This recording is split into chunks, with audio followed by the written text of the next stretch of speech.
At 2:14 a.m., the night over the Persian Gulf looks quiet, but on a radar screen in Bahrain, something strange appears. A single contact, low altitude, moving slowly. Coming from the northeast, the Patriot battery operator watches it crawl across his display at 110 knots.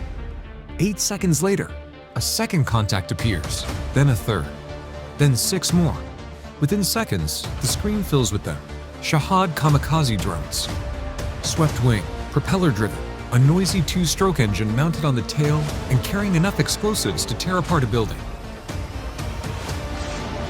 At least a dozen of them are heading directly toward Naval Support Activity Bahrain. Inside that base, 8,000 American service members and their families are asleep, less than half a mile from the perimeter fence. For the Patriot battery commander, the problem isn't tactical. These drones are easy targets. They fly straight. They move slowly. About as fast as a Cessna. The real problem is math. A PAC-3 interceptor costs about $4 million. Each Shahed drone costs roughly $30,000. Shooting one down with a Patriot missile is like swatting a mosquito with a Rolex. Sure, it works, but you're definitely not getting the Rolex back. And every interceptor he fires is one less missile available if something bigger appears behind the swarm. But protecting civilian lives is not negotiable, so he gives the order: fire. The launch canister erupts open. A 17-foot interceptor missile blasts out of the launcher on a pillar of white exhaust. Within 2 seconds, it's accelerating to Mach 5. There's no traditional warhead, no fragmentation, just a 700-pound guided projectile designed to slam directly into the target. Pure kinetic energy. The Shahed never even detects the threat. The interceptor hits it head-on. The drone disintegrates above the harbor. Debris rains into the water. Another launch, another intercept. Again and again. But the drones keep coming, because Iran didn't send just a dozen. They sent enough to drain the missile racks. What the Patriot crew doesn't realize is something more dangerous is already on the way. The drones were never meant to hit anything. They were bait. While both Patriot batteries focus northeast, destroying the final wave of drones, a Fatah-1 ballistic missile suddenly plunges from directly overhead, almost vertical. Speed, Mach 13, Iran's most advanced missile. It slips through while defenses are busy chasing slow drones. The warhead slams into a service center just 130 feet from the base's command hub. Moments later, a second missile destroys a satellite uplink dish. 2 successful hits. But the operational impact? Almost nothing. That uplink dish was only one of several communication systems used by the US 5th Fleet. They still have HF radio, UHF satellite communications, Link 16, fleet broadband, encrypted tactical networks. Losing that dish is like someone cutting your landline while you still have a cell tone, a satellite phone, and your neighbor's Wi-Fi password. Communications reroute within minutes. The 5th Fleet doesn't miss a beat. But 50 miles away, things are about to get much more intense. At Al Udeid Air Base in Qatar, radar screens begin filling with new contacts. The Combined Air Operations Center is located here. The building that coordinates air operations across the entire region. Nobody leaves their consoles. The war doesn't pause just because Iran decided to shoot back. At 3 a.m., Iranian ballistic missiles cross the Qatari coastline. First wave, then a second wave climbing before the first even arrives. A third wave right behind it. The plan is simple: force Patriot batteries to fire, reload, and fire again until something slips through. A PAC-3 MSE operator detects the first missile 40 miles away. Speed, trajectory, impact prediction, all calculated in less than 2 seconds. He confirms the engagement. The interceptor launches. The PAC-3 MSE variant is even faster than the original. Still that guided telephone pole, but now more powerful. Mach 5 with altitude thrusters similar to those used by spacecraft docking systems. The interceptor meets the warhead 80,000 feet above Doha. The closing speed is over 8,000 miles per hour. Both objects vanish in a flash of kinetic energy. Another interceptor launches, and another. For the next 90 seconds, every incoming Iranian missile meets an American interceptor. Operators work with the mechanical precision of crews who have run this exact scenario thousands of times in simulators. Eventually, one maneuvering warhead slips through. At 30,000 feet, it fires small thrusters and changes course. Just enough to evade interceptors already locked on the original trajectory. 2 warheads and a low-flying drone make it through. An early warning radar is damaged. A section of the runway is cratered. But again, the base keeps operating.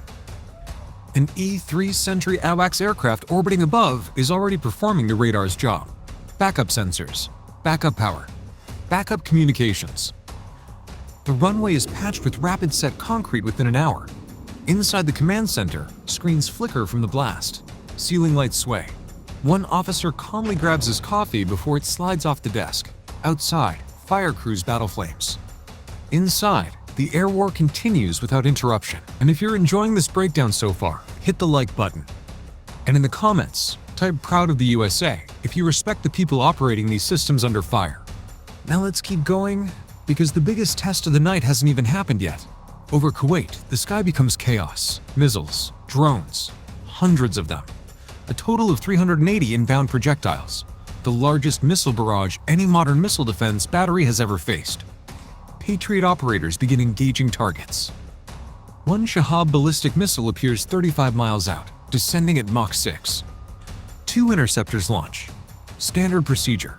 If the first misses, the second guarantees the kill. The first interceptor hits the warhead at 40,000 feet. Target destroyed. The second missile self-destructs. But the barrage keeps coming. Missile after missile. Drone after drone. Patriot launchers fire continuously. White streaks climb into the sky. Flashes appear at high altitude. Debris trails fall back toward the desert. Reload crews work under the glow of interceptor launches. New canisters swapped. New missiles loaded. For 3 straight hours, the batteries fight non-stop. The final tally? 380 intercepts. 0 missiles reach their targets. A perfect defensive record. One that may never be repeated. But physics still demands a price. Each intercept creates debris clouds. Most fall harmlessly into the desert. Some fragments land near supply staging areas. Troops suffer injuries from falling shrapnel. Runways are repaired. Operations continue. And the history books just gained a new chapter in integrated air and missile defense. But Iran isn't finished.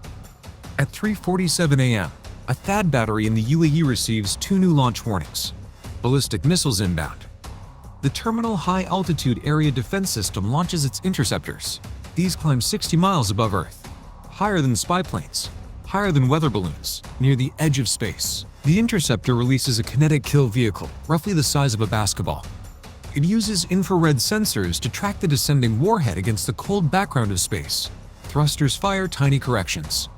And at Mach 8 closing speed, the two collide. Both convert instantly into vapor. 2 bright flashes appear high above Abu Dhabi. Iran fired over 300 missiles and drones toward the UAE that night. Every single one aimed at military targets was intercepted, not even a broken window at the base. Meanwhile, in Jordan, alarms scream across Muwafaq Salti Air Base. 49 projectiles inbound. An F-35 pilot is already preparing for takeoff. Sirens wail. Smoke rises from a building hit by a missile. He pushes the throttle forward. 43,000 pounds of thrust presses him into the seat.